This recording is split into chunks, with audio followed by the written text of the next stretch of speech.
Hi guys, so today I thought I would explain to you what kind of elevator buttons I can use.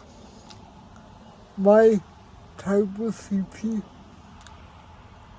means that I use my palm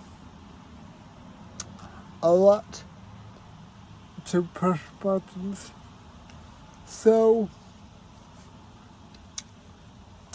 I can't use concave elevator buttons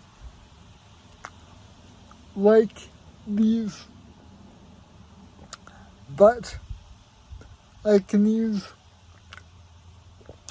convex buttons because they're raised, so I can use my palm to push them. And I have the hardest time using my finger to push buttons.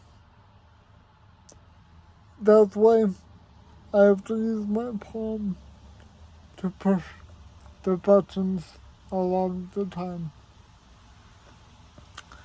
I thought you guys would find this interesting.